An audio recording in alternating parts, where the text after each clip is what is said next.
This is it. Okay. This is the Lord of the Rings. Bring it on.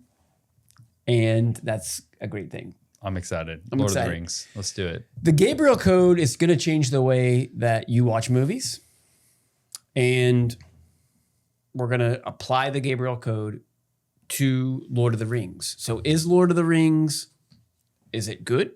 Is it harmful? Is it dangerous? Possibly. Let's apply it. Let's figure it out. There he is. Return of the King. Cameron, what is this movie about?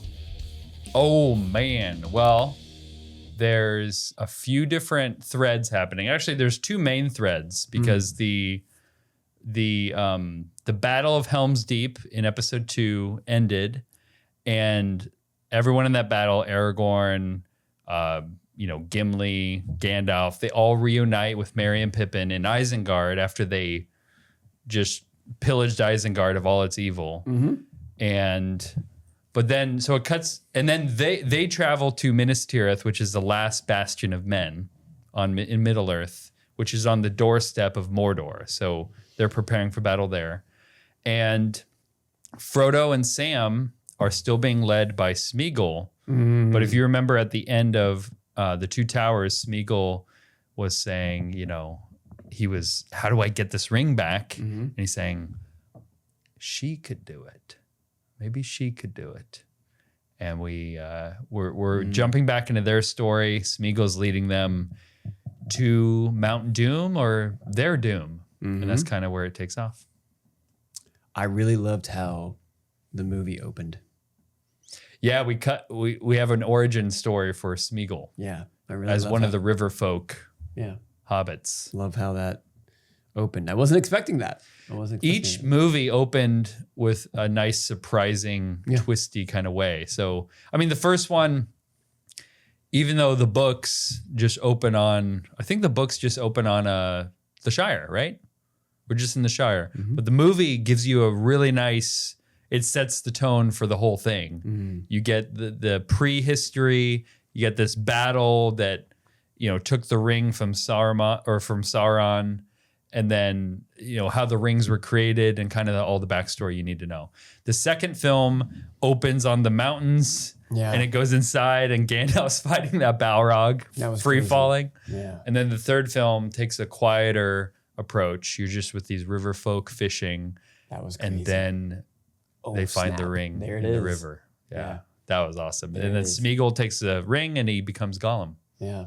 That was a great way to start it out. As a guy who's only seen each movie once. Timothy Flanders, how many times have you seen Return of the King? I don't know, maybe 3 times. Okay. That's acceptable. Yeah. Cameron O'Hearn, how many times?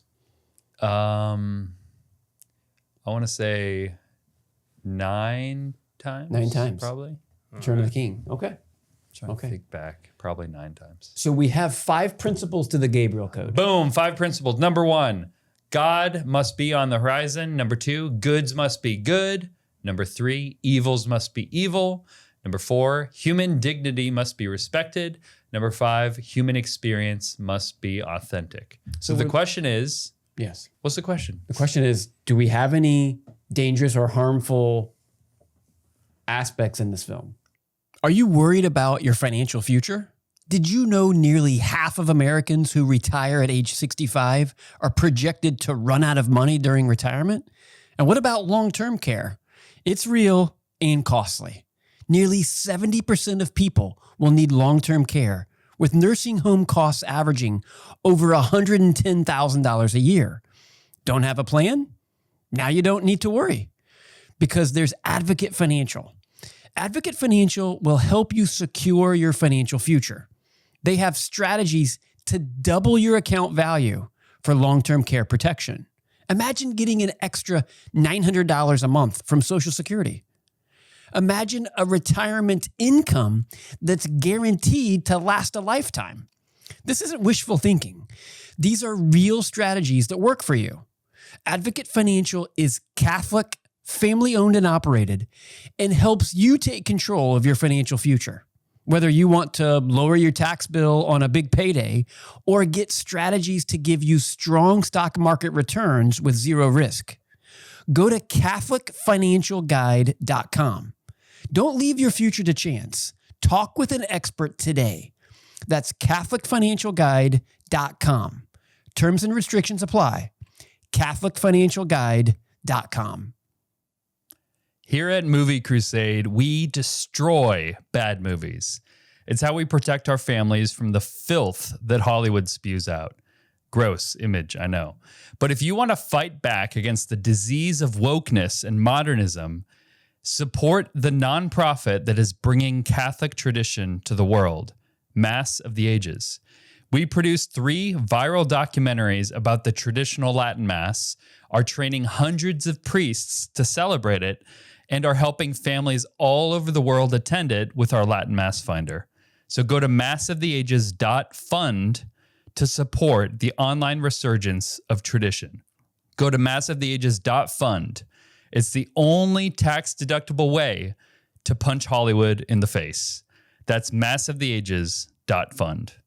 Well, I don't know if orcs were really respected in this film, to be honest. Oh. You know, in Rings of Power, the new series that came out, they're like trying to humanize the orcs. Oh, yikes. It's like, have you seen any of that? That does not respect human dignity. If you humanize orcs, that does not respect human That's dignity. true. That is true. No, totally. Like That's it's harmful. like as they're called into battle, like an orc daddy and an orc mommy have like this orc child, and they're like trying to be sympathetic with them. It's bonkers. How does that even ridiculous. happen? That's just no nonsense. orcs. What I love about Lord of the Rings, orcs are evil. They're twisted good. And that's how they were created by That's right. Morgoth, right? He didn't Morgoth create the orcs? Yes. Like he was like it was a corruption of the elves or something. Exactly, right? yeah. So that's critically important for the cosmology That's right. of the fact that God is on the horizon. That's right. And Okay, that's my question. When we look at all these elements, I don't think there's any dangerous elements with any of the 5, except for maybe, just maybe, God not being on the horizon. But what do you say about that? I think that's an interesting discussion. I would disagree that I would say God is on the horizon because of the conversation that Gandalf has with Pippin. And he doesn't have to say that God is present and, you will go to heaven or hell, but he paints this picture to Pippin about what happens after Pippin's death. destiny. Right. Yeah. And it's beautiful, which is what heaven is. Heaven is more beautiful than we can even imagine. To me, that was like, God is totally on the horizon. My opinion. Timothy. I think J.R.R. Tolkien would have a problem with your comment. I was posing the because question. of what he said about his own trilogy, that it's he said something like it's very, very religious and very Catholic work because it's embedded into the whole integrated vision of the cosmology. Especially if you read the Silmarillion, of course. Yeah. So it's an entirely Catholic universe, religious universe, where there is a God. There is actually a God who created these angels, and one of the angels is Gandalf, and he came down to help the good. And I mean, just the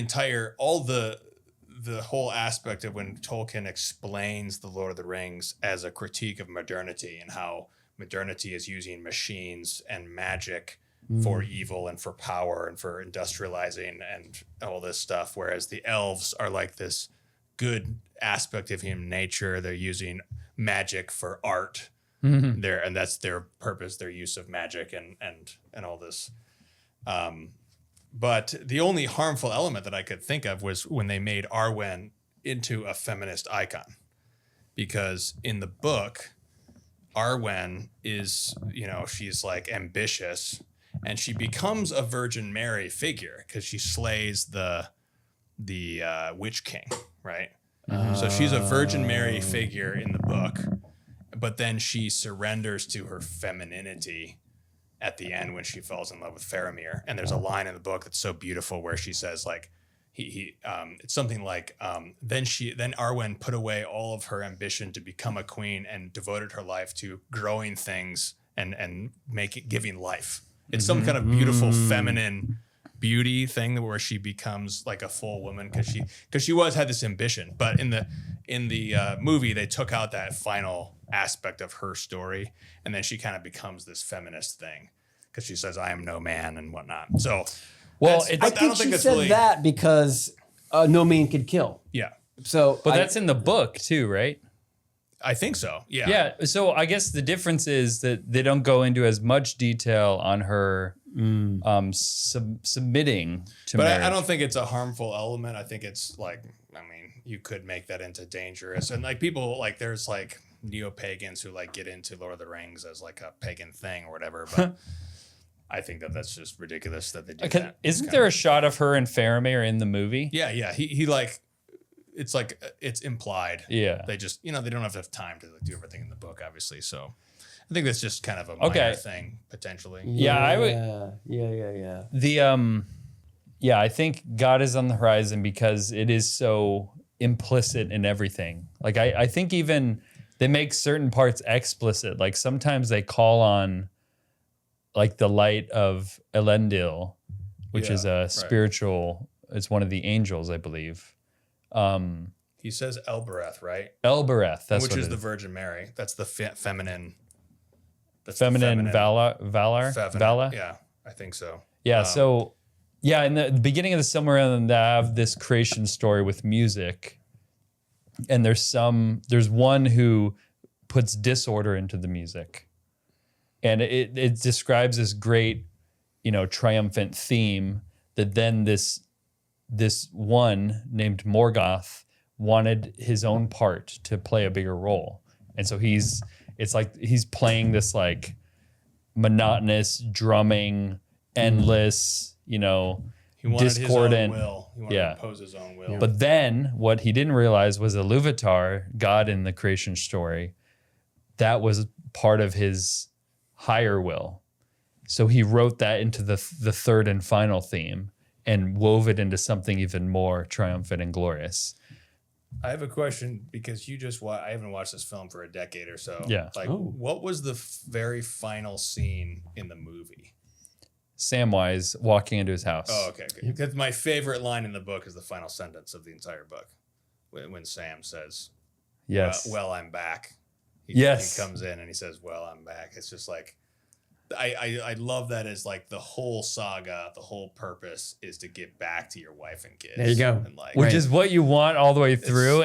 You don't think it's going to happen because he talks about a return journey throughout the movie.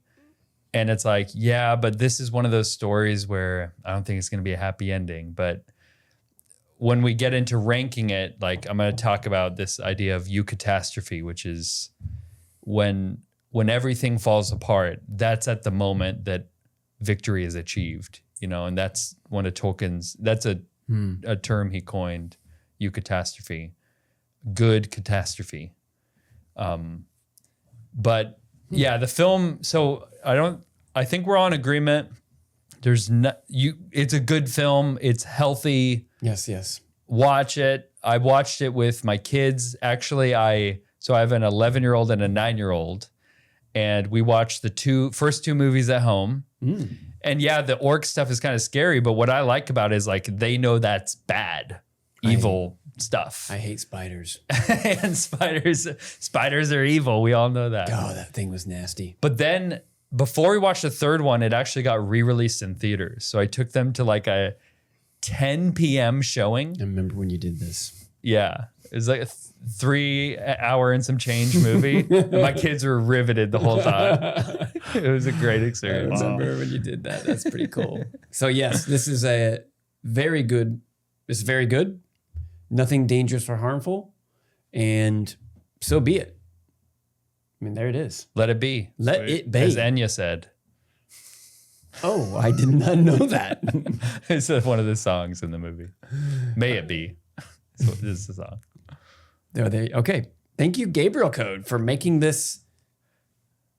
Thank you, Saint Gabriel. Yeah, for giving us the wisdom to have the 5 principles. And thank you, Pope Pius XII, who gave us these principles. If you liked that clip, which I'm sure you did, then check out our other clips. And don't forget to go into the comments section and hype this bad boy. Don't make me get fat cardinal. Hype it now.